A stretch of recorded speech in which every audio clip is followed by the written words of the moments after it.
अस्सलाम वालेकुम। Learner competitive exams में खुशामदीद। आमीन। Today we will discuss Pakistan current affair most important topic analysis of peace agreements with militants and lesson for the future. के जो militants के साथ पीस एग्रीमेंट्स हुए हैं पाकिस्तान के, उनका एक एनालिसिस करेंगे और फ्यूचर के हवाले से हम कुछ लेसन या कुछ पर्सपेक्टिव देखेंगे। तो first of all terrorist mindset and negotiation को देखें तो टेररिस्ट का माइंडसेट क्या होता है और वो नेगोशिएशन किस बेस पे करते हैं। तो first of all you can see motivational dimension. जो टेरर होते हैं बेसिकली उनका फाइनेंशियल जो गेन होता है वो क्रिमिनल टेरर होता है। उसका जो इन्फ्लिक्ट सफरिंग होती है वो पैथोलॉजिकल टेरर होता है। और उसका जो पॉजिटिव सोसाइटल चेंज होता है तो उसका टेररिज्म होता है। तो ये क्रिमिनल टेरर और टेररिज्म ये जो आपस में डायरेक्टली प्रोपोर्शनल होते हैं, और टेररिज्म और पैथोलॉजिकल टेरर ये एक दूसरे के डायरेक्टली प्रोपोर्शनल होते हैं। जो ही ये ज़्यादा होता है तो फिर टेरर उनका सक्सेस हो जाता है। तो पैथोलॉजिकल टेरर और क्रिमिनल टेरर एक दूसरे के डायरेक्टली प्रोपोर्शनल होते हैं, तो फिर टेरर ज़्यादा होता है। तो widening the target to hit the mark, इसको देखें तो जो फर्स्ट लेवल होता है वो गवर्नमेंट जो लीडर्स होते हैं उनको वो हिट करते हैं, और सेकंड लेवल जो होता है वो पुलिस या मिलिट्री के किसी शख्स को करते हैं, और थर्ड लेवल गवर्नमेंट वर्कर्स को करते हैं, फोर्थ लेवल पे वो सिविलियन सपोर्टर्स को करते हैं, और फिफ्थ लेवल जो है ना वो ऑल सिविलियन उनका होता है। तो फिफ्थ लेवल जो है ना ये मोस्ट डेंजरस होता है, बिकॉज इससे टेरर ज़्यादा होती है। तो terrorist increase their range of targets to achieve their goals. Most terror organisation including civil या civilian targets often prefer over hard target. जो ऊपर 4 टारगेट्स होती हैं वो ज़्यादातर हार्ड होते हैं। मोस्ट जो कॉमन टारगेट होता है तो वो सिविलियन में टेरर फैलाने का, स्प्रेड करने का वो यूज़ करते हैं। यू कैन सी कि जब पाकिस्तान में इंटेंसिटी ऑफ टेररिस्ट अटैक देखें पाकिस्तान में 2013 में, ये आप देख सकते हैं जहाँ पे 100 से ज़्यादा अटैक हुए हैं ईयर में। तो उसके बाद देख सकते हैं कि 50 से ज़्यादा, उसके बाद 10 या 50 से कम, उसके बाद 1 से ज़्यादा या 10 अटैक तक। फिर वहाँ पे देख सकते हैं कि जहाँ पे कोई अटैक नहीं हुआ, जो वाइट कलर में आपको नज़र आ रहे हैं। तो ये इंटेंसिटी है टेरर अटैक की, 2013 का एक मैप है। तो their demand usually involve radical change in status को। तो ये टेररिस्ट का एक सेल्डम ओपन होता है टू कंप्रोमाइज़ करने के लिए। तो स्टेटस को कैसे करते हैं? स्टेटस को वो basically uniting northern Ireland with the Republic of Ireland in the south. या आप जब यूनाइटिंग जो नॉर्दर्न आयरलैंड था उसकी जो मूवमेंट चली थी रिपब्लिक ऑफ आयरलैंड में साउथ में, वो एक थी। दूसरी जो स्टेट ऑफ पैलेस्टाइन की फॉर्मेशन थी। उसके बाद सेकुलर इजिप्शियन गवर्नमेंट का जो ओवरथ्रो था।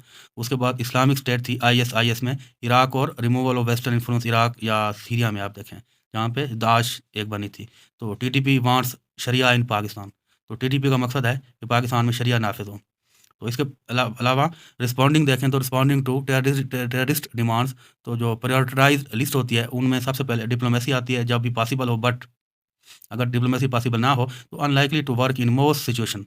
Second reinforce terrorist tactics. तो टेररिस्ट जो टैक्टिक्स होती हैं वो यूज़ करते हैं।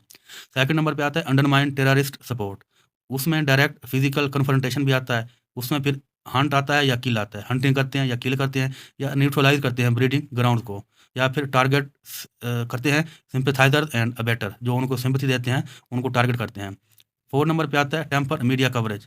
तो यूजुअली मीडिया कवरेज जो है ना वो टेम्पर होती है उनमें।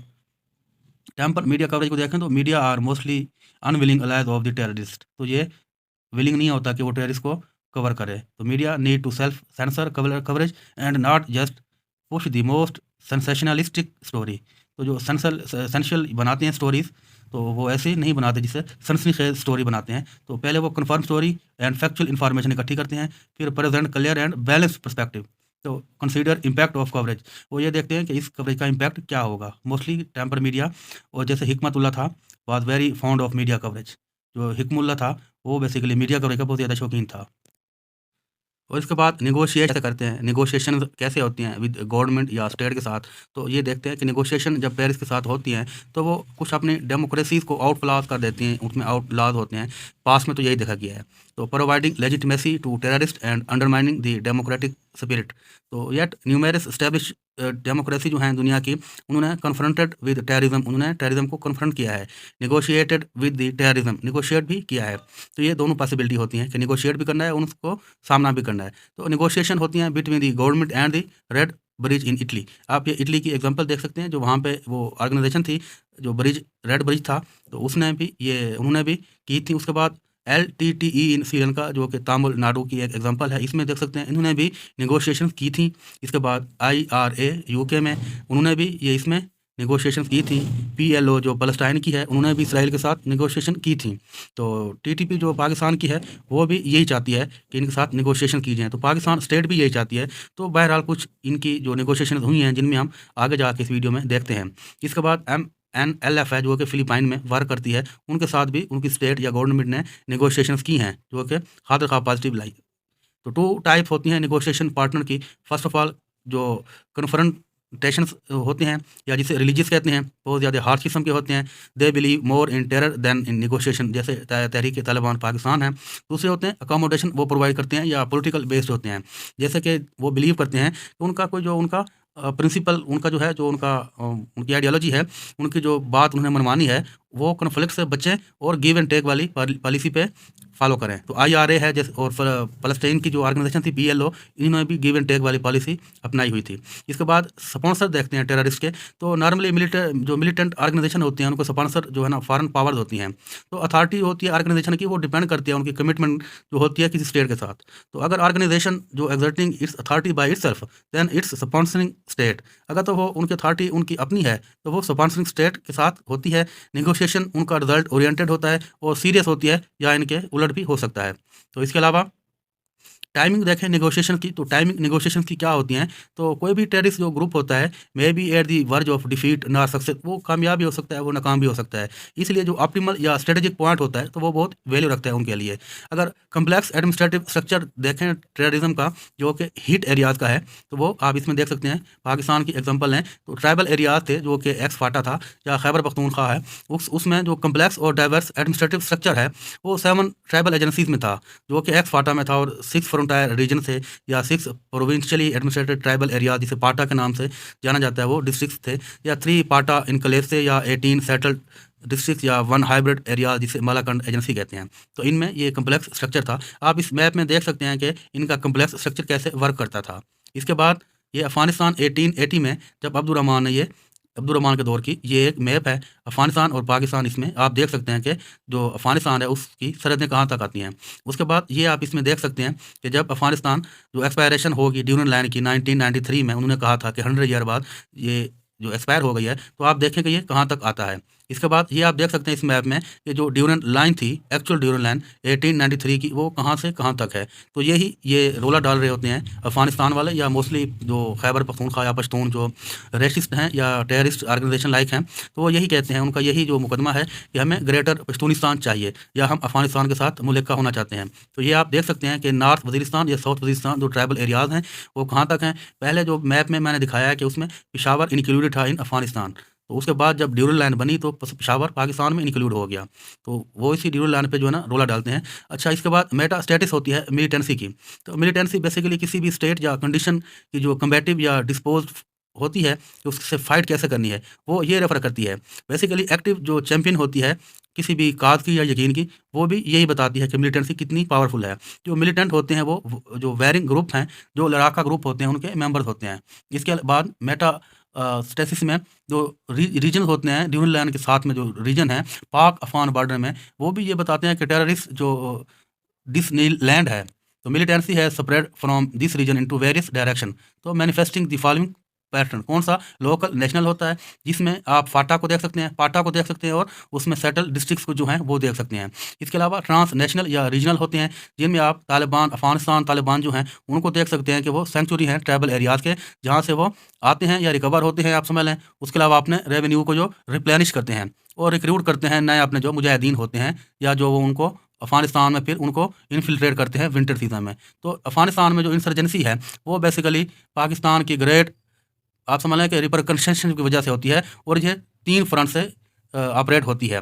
तो नार्दर्न फ्रंट देखें तो जिसे हिज़्ब इस्लामी एक मिलिटेंट ग्रुप है, जो कि एक्टिव है स्पेंड, नूरिस्तान या कुनार या लगमान से या नानघरार से।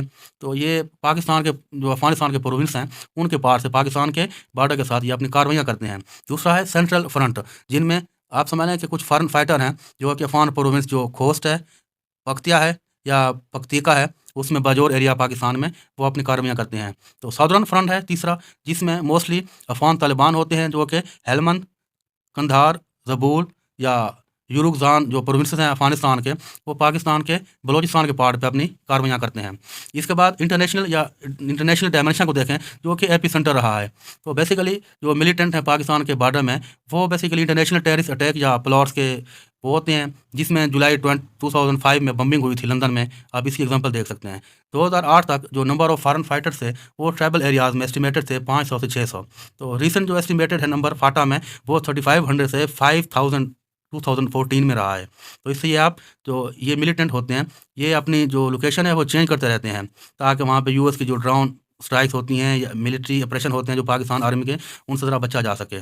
तो चाइनीज़ जो उलगहार जो मिलिटेंट है ईस्ट तुर्कमानिस्तान मूवमेंट, उसमें जो उज़्बेक रेबल्स हैं, इस्लामिक मूवमेंट ऑफ उज़्बेकिस्तान के, या चीचन हैं जो कि रशियन हेल्ड जो चीचनिया है या दागिस्तान जिसे कहते हैं, तो वो भी ट्राइबल बेल्ट में अपनी कार्रवाइयाँ कुछ करते नजर आते हैं।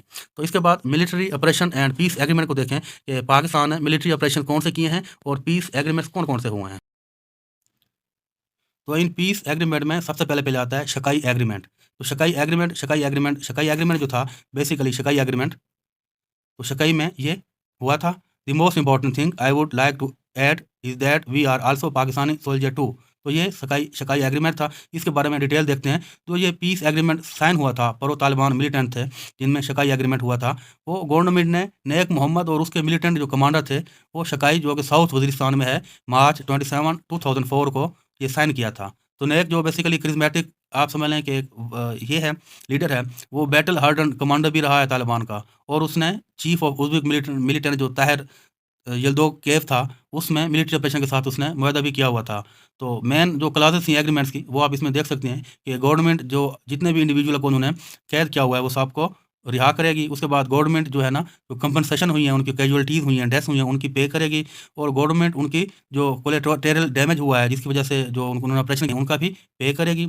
उसके बाद गवर्नमेंट उनके अगेंस्ट जो नेक मोहम्मद था या दूसरे जो वांटेड इंडिविजुअल्स थे, उनके अगेंस्ट वो अपनी कार्रवाई नहीं करेगी। गवर्नमेंट फ़ॉरेन जो मुजाहिदीन हैं, उनको अलाउ करेगी कि आप इधर वज़ीरिस्तान में पीसफुली रह सकते हैं।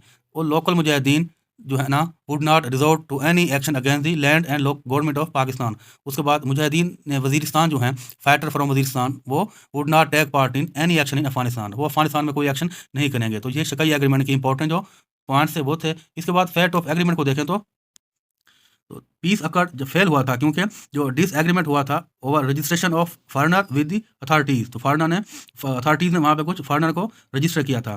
तो गवर्नमेंट का क्लेम था कि मिलिटेंट जो रिक्वायर्ड हैं, तो वो फॉरेन फाइटर के नाम से उनको रजिस्टर करें इन दी एरिया और सरेंडर करें, वो गवर्नमेंट को सरेंडर करें। तो ताहम जो मिलिटेंट जो थे, उन्होंने क्लेम किया कि एज इच ये क्लास उस जो एग्रीमेंट था उसमें नहीं थी। तो जून 11, 2004 को मिलिट्री ऑपरेशन एक रीलॉन्च किया गया। नेक जो था उनका वो किल्ड हो गया एक मिसाइल लॉन्च के थ्रू, और यूएस ड्रोन हुआ 19 जून 2004 को। इसके बाद एग्रीमेंट एक लेस देन 50 डेज तक ही बस चला, इसके बाद ये ख़त्म हो गया। इसकी ऑब्जर्वेशन देखें तो एग्रीमेंट जो था, ये ट्राइबल जो डिसिडेंट्स थे, तो उनको पावरफुल मिलिटेंट ग्रुप में एक कन्वर्ट कर दिया और एक परमानेंट फीचर बन गया ट्राइबल लैंडस्केप का, और वो फर्दर जो रीइंफोर्स हो गई पोलराइजेशन। तो पाकिस्तान की जो स्ट्रॉन्ग सपोर्ट थी for stance of the US in the war on terror and reliance on the use of military mean further militarised the situation. तो उसमें फिर मिलिटराइज रीजन हो गया। तो इस जो पीस एग्रीमेंट था, इसमें militant were given a status equal to the government. तो गवर्नमेंट ने भी उनको फिर ऐसे ही किया। सरगोदा पीस डील इसके बाद आती है, जो कि सरगोदा में पीस डील हुई थी। अब सरगोदा पीस डील के बारे में देखें तो जो मिलिटेंसी थी, जो कि कुछ रिस्ट्रिक्टेड एरियाज़ में थे, जिनमें अहमद वज़ीर ट्राइब था साउथ वज़ीरिस्तान का, उन्होंने मैसूद डोमिनेटेड एरियाज़ को स्प्रेड करना शुरू किया साउथ वज़ीरिस्तान में 2004 में। तो दो जो थे मैसूद के कमांडर, उन्होंने super heading the militancy in their respective areas, तो जिनमें अब्दुल्ला और बैतुल्ला शामिल थे। तो गवर्नमेंट ने उनसे एक और पीस डील करनी चाहिए, तो जिसमें जो मैसूद टेरिटरी थी उनको पीस में लाना चाहा। तो डील जो बेसिकली प्रो तालिबान जो मिलिटेंट थे बैतुल्ला मैसूद और गवर्नमेंट ऑफ पाकिस्तान के दरमियान हुई। तो लोकल जिरगा जो सरगोदा में था, उन्होंने मीडिएशन करवाई। तो साउथ वजीरिस्तान में वो हुआ फरवरी 2005 को हुई। इसके बाद जो एग्रीमेंट था वो बैतुल्ला मैसूद और मेंबर ऑफ लोकल जिरगा के दरमियान साइन हुआ था। तो इस सरगोदा पीस डील में 6 क्लासेस थी जो कि गवर्नमेंट ने लिख के दी थी। बैतुल्ला और उसके ग्रुप को कभी जो है ना harbour not support any foreign fighter in their areas. तो फर्स्ट सेकंड थी Baitullah and his supporter would not attack any government century. किसी भी एनी गवर्नमेंट जो फंक्शनिंग है उसमें वो उसमें अटैक नहीं करेंगे और ना ही आप जो उनकी लोकल प्रॉपर्टी है या ऑफिशियल प्रॉपर्टी है उनको डैमेज नहीं करेंगे। उसके बाद गवर्नमेंट भी उनके बैतुल्ला या उसके सपोर्टर के अगेंस्ट जो कार्रवाई नहीं करेगी। तो ये एनी कल्प्रेट फाउंड, अगर महसूदुल्लाह का कोई भी कल्प्रेट पाया गया उस एरिया में तो वो उसको हैंड ओवर करेगा गवर्नमेंट को। उसके बाद जितने भी इशूज़ थे not covered by agreement would be resolve with mutual consultation between political administration and Mahsud tribe. इसके बाद इन केस ऑफ अगर वो वायलेशन करेंगे किसी भी क्लास की जो एग्रीमेंट हुआ है तो पॉलिटिकल एडमिनिस्ट्रेशन उसमें एम्पावर्ड होगी लीगल एक्शन लेने की। तो ये सरगोदा पीस डील के कुछ जो क्लासेस थे। ऑब्जर्वेशन इसमें आती है जो एग्रीमेंट था वो उसने क्रॉस बॉर्डर जो इन्फिल्ट्रेशन थी उसको कवर अप नहीं किया था जो कि अफगानिस्तान में अटैक होते थे। तो इसमें कोई ऐसी क्लास नहीं थी जिसमें फॉरेन फाइटर का सरेंडर के बारे में बात की गई हो। तो इसमें आप समझ लें कोई प्रोविजन ऐसी नहीं थी जिसमें मिलिटेंट जो थे वो अपने वेपन को सरेंडर करेंगे। तो इससे जो असला कल्चर था वो बाकी रहा। तो एग्रीमेंट जो था कंट्रोवर्शियल बन गया जब ये रिपोर्ट सामने आई कि उनको मनी पे की गई मिलिटेंट को निगोशिएशन के थ्रू। तो अब्दुल्ला महसूद जो कि सेकंड मोस्ट मिलिटेंट जो कमांडर था उस रीजन में तो वो opted out of the agreement, उसको एग्रीमेंट से बाहर रखा गया। तो इसके बाद मीरान शाह पीस अकड़ आता है। मीरान शाह में ये जो नॉर्थ वजीरिस्तान का इलाका है वहाँ पे मीरान शाह के इलाके में पाकिस्तान और तालिबान के दरमियान जो मुजाहिदीन थे तो मिलिटेंसी जब अहमद जई वज़ीर टेरिटरी साउथ वजीरिस्तान में 2003 में स्प्रेड हुई तो उसमें उस्मान जई वज़ीर जो एरियाज़ हैं नॉर्थ वजीरिस्तान में 2005 में वहाँ भी फैल गई। तो गवर्नमेंट की जो रेट थी वो नॉर्थ वजीरिस्तान में मिलिटेंट ने वहाँ पे अटैक किया सिक्योरिटी फोर्सेस पर। तो वहाँ पे पॉलिटिकल एडमिनिस्ट्रेशन जो है ना वो गवर्नमेंट बिल्डिंग तक ही रिस्ट्रिक्टेड रह गई थी, महदूद रह गई थी।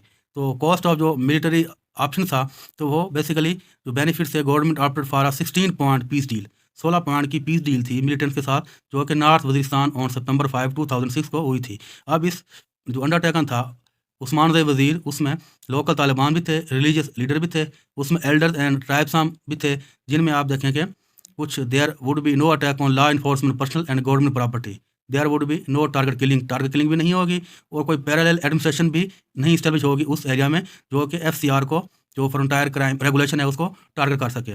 उसके बाद कोई क्रॉस बॉर्डर मिलिटेंट एक्टिविटी नहीं होगी अफगानिस्तान में। उसके बाद कोई भी टेररिस्ट एक्टिविटी डिस्ट्रिक्ट जो उसमें है नॉर्थ वजीरिस्तान उसमें नहीं होगी।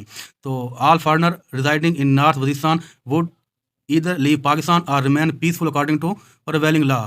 तो all captured government property during the operation including vehicle weapon और any other equipment would be return, जितनी भी उन्होंने कैप्चर की थी वो रिटर्न करेंगी। तो गवर्नमेंट जो अंडरटेकन इंक्लूड गवर्नमेंट की जो अंडरटेकन थी वो ये थी कि all individual apprehended during the operation would be released और would not be arrested against on the previous charges. Government would release all political benefits. Government would remove all newly established check points on the roads. Government would return all vehicle weapon and other equipment जो कि capture की थी during operation. और government आप समझ लें कि वो would stop all land air operation and all issues would be resolve according to local tradition. Government उनको कंपनसेशन पे करेगी। There would be no restriction on carrying weapon as per the tribal tradition. तो ये जो इनका problem था तो वो असला कैरी करना चाहते थे। तो इम्प्लीमेंटेशन जो एग्रीमेंट की थी would begin the withdrawal of the army. जब आर्मी वहाँ से चेक पोस्ट से विदड्रा हो जाएगी तो उसके बाद ये हमारी इस पर इम्प्लीमेंट होगी। तो जैसे कि एग्रीमेंट हुआ था 10 मेंबर कमेटी बनाई गई थी, इस्टेब्लिश की गई थी। तो कमेटी बेसिकली क्लर्क पे थी जो एल्डर से या जो रिप्रेजेंटेटिव थे पॉलिटिकल एडमिनिस्ट्रेशन के उन पे मुहित थी। वो कमेटी जो रिस्पॉन्सिबल थी establishing a link between government and Usman रई ट्राइब, जो उस्मान रई ट्राइब से, और वो रिव्यू देंगे और इम्प्लीमेंटेशन को वो देखेंगे। तो जितने भी इंडिविजुअल थे या ग्रुप में तो वो नॉट अबाइडिंग बाई एग्रीमेंट, उनसे वो खिलाफ वर्जी नहीं करेंगे। तो एग्रीमेंट जब साइन हुआ वो साइन किया हाफिज़ गुल बहादुर ने, मौलाना सादिक नूर एंड मौलाना अब्दुल खालिक ने। तो ये peace deal broke down on May 20, 2007। अब हम मीरान शाह जो पीस अकड़ था उसकी कुछ ऑब्जर्वेशन देखते हैं कि उसकी कुछ ऑब्जर्वेशन कौन कौन सी थी। तो सामीन इसमें अनस्पेसिफाइड अमाउंट ऑफ मनी थी जो कि ट्रांसफ़र हुई थी पाकिस्तान गवर्नमेंट ने मिलिटेंट्स को की थी और ये एक मुबहम काम था फॉरनर्स के लिए। उसके बाद जो साइनिंग हुई थी सेरेमनी एग्रीमेंट को पीस ऑफ एग्रीमेंट के लिए, तो इसमें स्टेडियम ऑफ मीरान शाह का जो फुटबॉल का स्टेडियम था तो वहाँ पे सिक्योरिटी कवर प्रोवाइड की गई थी, वो भी मिलिटेंट के लिए की गई थी और उनका फ्लैग वहाँ पे वो भी लहरा रहा था। ये कुछ ऑब्जर्वेशन थी। इसके बाद आता है खैबर एजेंसी पैक्ट।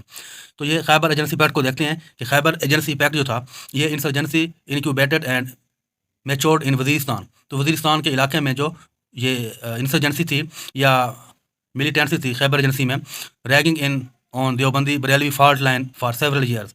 तो इस मिलिटेंसी का जो रिस्ट्रिक्ट था तो वो 12 का इलाका जो है सब डिवीज़न है और तिराह वैली है खैबर एजेंसी की, वहाँ पे था। तो मैन मिलिटेंट इसमें थे वो लश्कर इस्लाम था जिनको जो मंगल बाग लीड कर रहे थे और अंसारुल इस्लाम था जिसको काजी महबूब लीड कर रहे थे और अमर बिल मारूफ व नाहिल अनिल मुनकर जो था, जो उसको हाजी नामदार वो लीड कर रहे थे। तो इसमें ये कुछ मिलिटेंट्स के ग्रुप थे। इसके बाद खैबर जनसी के बॉर्डर को देखें, जो अफगानिस्तान से एक तरफ और दूसरी तरफ से वो खैबर पख्तूनख्वा का प्रोविंस जो है ना, उससे वो मिलता था, जहाँ पे एक नेटो की सप्लाई का रूट था और जो यूनाइटेड स्टेट की फोर्सेस थी अफगानिस्तान में, वो यहाँ से पास होकर जाती थी। इसके बाद काउंटर जो था इम्पेडिंग डेंजर था मिलिटेंट्स का, वो उनकी पोजीशन थी जो कि पेशावर और नेटो फोर्सेस की सप्लाई लाइन पे थी। तो जिसमें राइट पाथ जो था अगेंस्ट मिलिटेंट आउटफिट इन 2008 में, वहाँ पे प्रॉब्लम क्रिएट हुई थी सिरात मुस्तकीम के इलाके में जो ऑपरेशन हुआ था। इसके बाद जो इमीडिएट ट्रिगर था फॉर दिस ऑपरेशन, तो उसका था अबडक्शन ऑफ 16 क्रिश्चियन इंक्लूडिंग 2 पराइस्ट, जिनमें जून 21 2008 को बाय लश्कर इस्लाम के उन्होंने ऑपरेशन किया था। After several days of military sweeps in Khyber जनसी, the operation came to an end और पीस डील एक साइन हुई थी। इस पीस डील के मुताबिक जो लॉ इन्फोर्समेंट एजेंसी थी या गवर्नमेंट प्रॉपर्टी थी, तो वो टारगेट नहीं की जा सकेगी। There would be no target killing. और आर्म्ड जो पेट्रोलिंग थी वो एक गवर्नमेंट के प्रीरोगेटिव होगी, लाजमी होगी, और नो पैरेलल एडमिनिस्ट्रेशन होगी जो सेटअप नहीं की जाएगी। तो जो FCR थे वही उनके प्रॉब्लम रिजॉल्व करेंगे। इसके बाद कोई जो इनकर्जन थी इनटू पेशावर डिस्ट्रिक्ट वो नहीं होंगी और दूसरे सेटल एरिया में भी नहीं होंगी। कोई भी फॉरनर जो है 12 सब डिवीजन है वो पाकिस्तान को लीव कर सकेगा।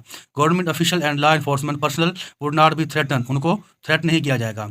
इसके बाद जो खासादास and government official would be allowed to work and would not be threaten or force to quit their job. तो डेवलपमेंट वर्क जो है ना वहाँ पे इम्पीडेड नहीं किया जाएगा।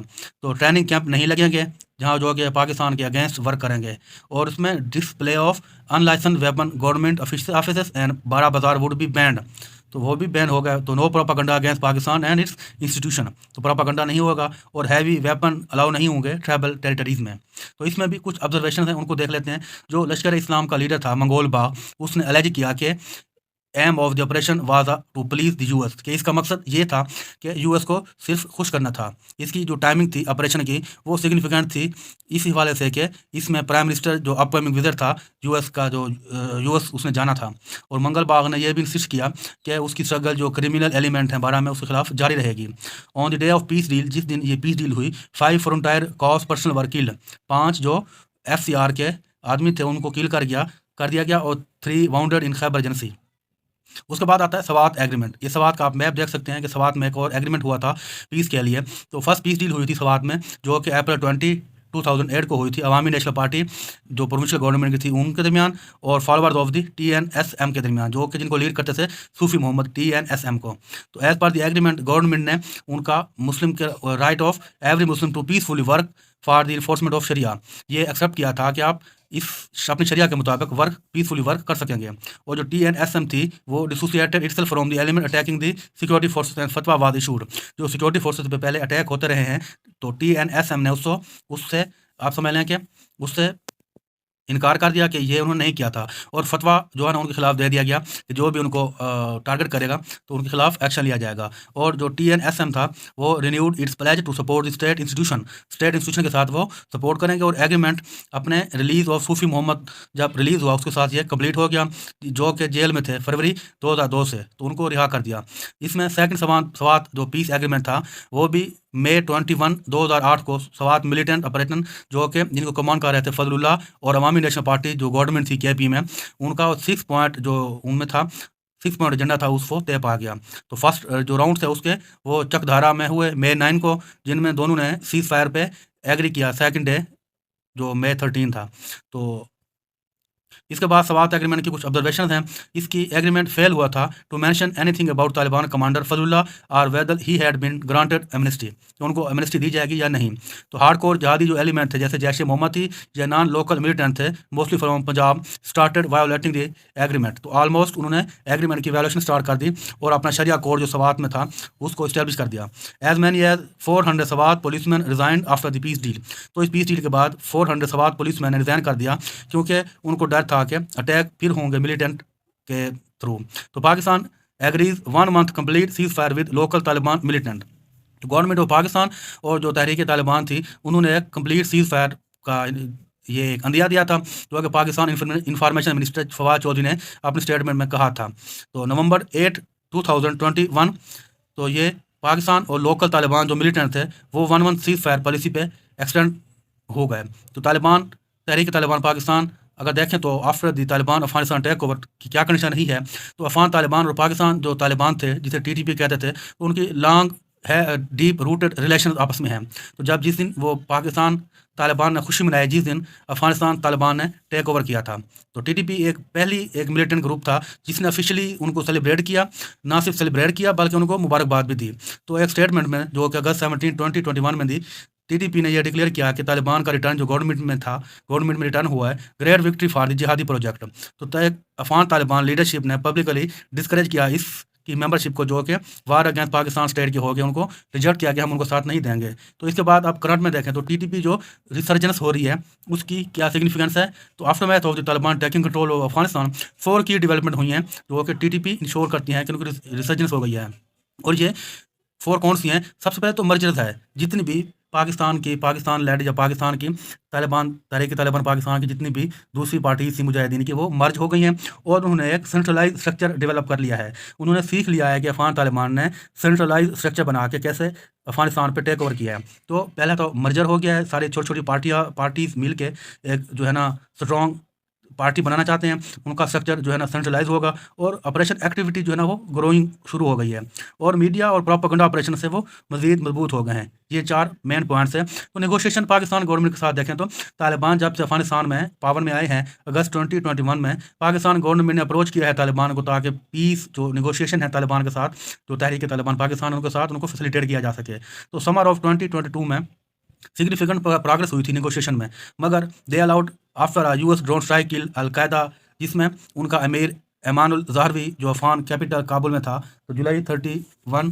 2022 को उसकी डेथ हो गई थी, उसको एयर स्ट्रोक के थ्रू मार दिया गया था। तो पाकिस्तान गवर्नमेंट ने नेगोशिएशन फिर से स्टार्ट करना शुरू की, मगर टीटीपी जो थी वो फ्रगाइल पोजीशन थी क्योंकि lack of support for anti state war after the Taliban replace the former Afghan government. तो सीनियर पाकिस्तानी ऑफिशियल जो थे उस टाइम सर्व कर रहे थे, जिनमें प्राइम मिनिस्टर इमरान खान थे, प्रेसिडेंट आरिफ अलवी थे और फॉरेन मिनिस्टर शाह महमूद कुरैशी थे। उन्होंने जनरल एमनेस्टी मिलिटेंट को ऑफर की इस कंडीशन पे कि वो ले डाउन आर्म, अपने जो हथियार है वो सरेंडर कर दें और नॉर्मल लाइफ में अपने मुल्क में वापस आ सकते हैं।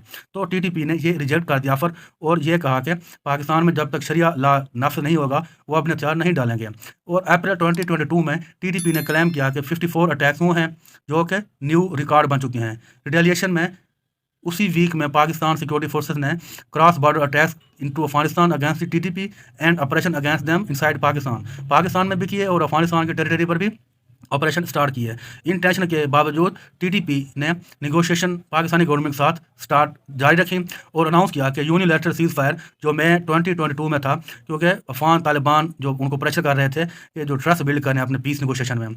तो Peshawar mask attack and the TTP future outlook, तो रिसेंटली जो पेशावर में अटैक हुआ है मास्क पे, तो इसको देखते हुए टीटीपी का फ्यूचर आउटलुक क्या हो सकता है, क्या पॉसिबिलिटी हो सकती है, इस पर ज़रा गौर तलब वाली बात है।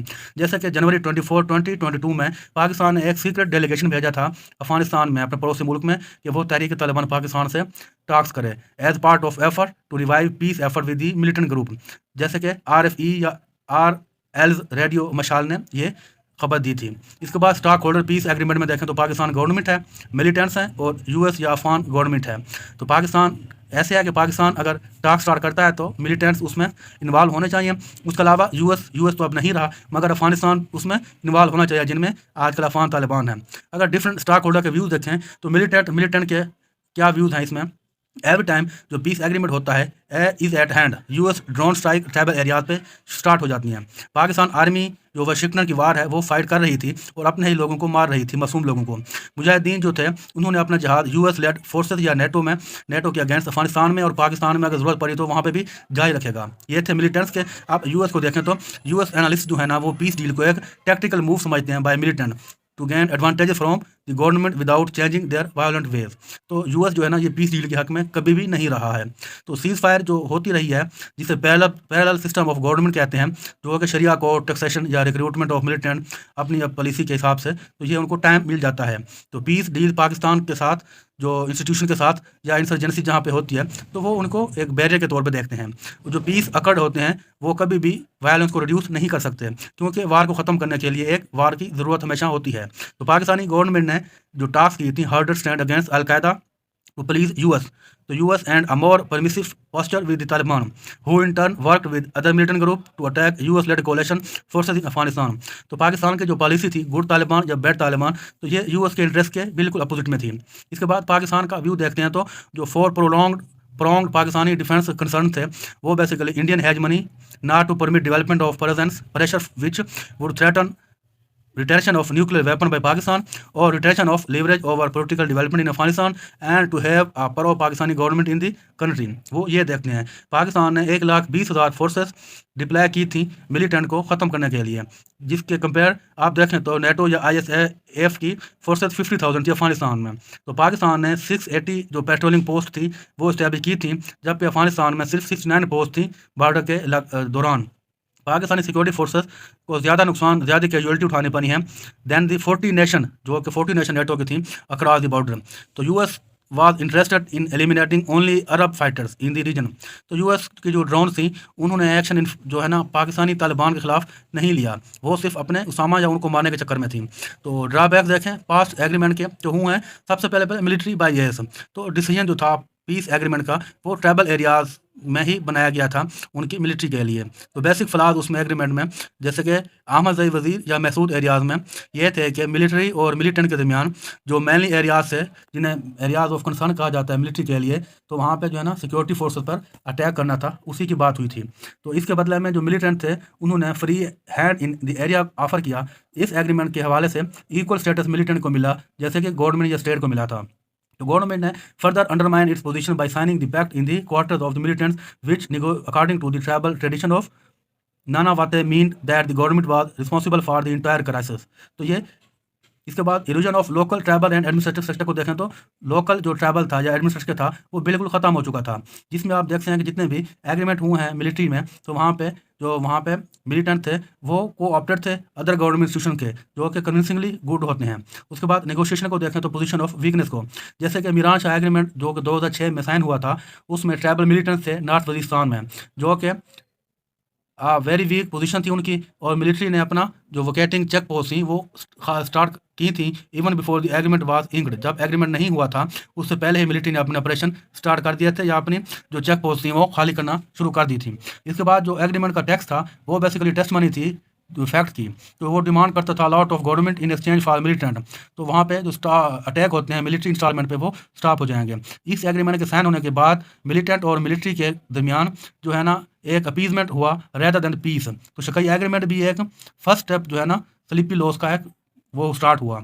इसके बाद एक्सट्रीम सीक्रेसी इन नेगोशिएशन को देखें तो इसमें सीक्रेट नेगोशिएशन की गई थी, कोई भी ओपन नेगोशिएशन नहीं की गई थी जो ऑन द पेज हो और जो आम आवाम को या वहाँ के ट्राइबल मैन को पता हो कि ये क्या होती है। जैसे कि नेटो और यूएस ने पार्टिकुलर वहाँ पे किसी भी किस्म की एग्रीमेंट में पार्टिसिपेट नहीं किया था। इसका रिजल्ट ये हुआ कि जो भी एग्रीमेंट थे वो मिलिटेंट थे वो अपने काम करते रहे और यूएस जो है ना ड्रोन स्ट्राइक वो भी पाकिस्तान के अंदर करता रहा, तो जिससे ये फेलियर होते गए। तो नो वेरिफिकेशन मैकेनिज्म था एग्रीमेंट का कि एग्रीमेंट जो हुए हैं इनको वेरीफाई कैसे किया जाए, इनको फुलफिल कैसे किया जाए, इनको इम्प्लीमेंट कैसे किया जाए। तो ये नो वेरिफिकेशन मैकेनिज्म भी एक खासी वजह बना। A failed peace process could spark all out civil war in Afghanistan and a massive influx of refugees into Pakistan territory. तो ये वाकई पाकिस्तान की टेरिटरी पे बहुत ज़्यादा जो रेफ्यूजीज क्राइसिस हुआ। Pakistan was one of the 3 countries to recognise the Taliban Islamic इमारत and after 2001 provided shelter to their top leaders. तो ये भी एक रियलिटी है। Pakistan top military and political leaders welcome the 29 February 2020 जो यूएस तालिबान की पीस डील हुई थी उनको भी वेलकम किया था। तो there are growing concern in Pakistan policy making circle about the implication of Afghan worsening conflict for Pakistan domestic security and for its relation with the United state.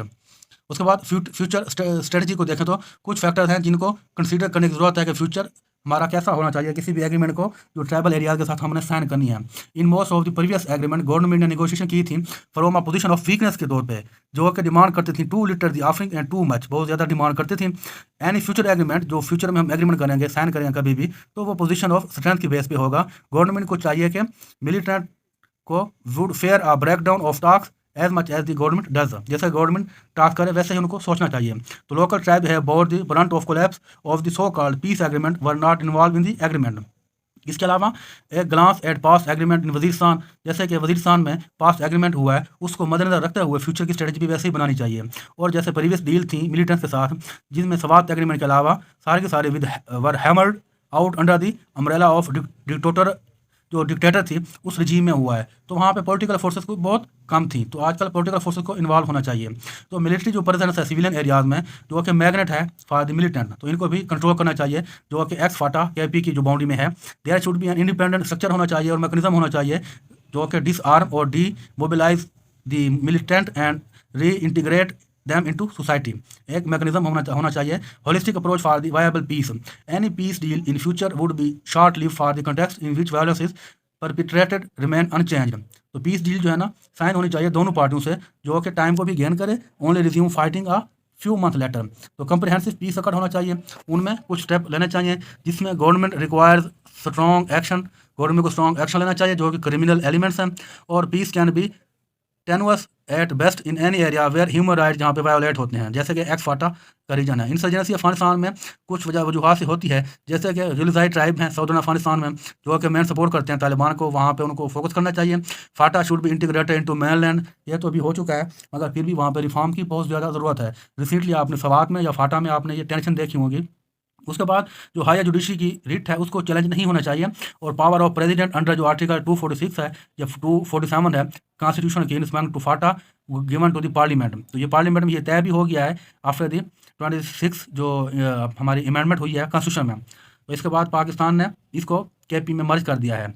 इसके बाद पाकिस्तान को एक कम्प्रेसिव काउंटर इंसर्जेंसी पॉलिसी की भी ज़रूरत है, जो कि पॉलिसी हो और अगेंस्ट क्रिमिनल और मिलिटेंट में हो, उनके अगेंस्ट हो। और office of the political agents in FATA, वहाँ पे भी डिक्लेयर करप्शन के खिलाफ जो है ना वो होनी चाहिए। तो क्लास डिस्कशन के लिए peace deal with the terrorist are legally justified, तो ये एग्री या डिसएग्री।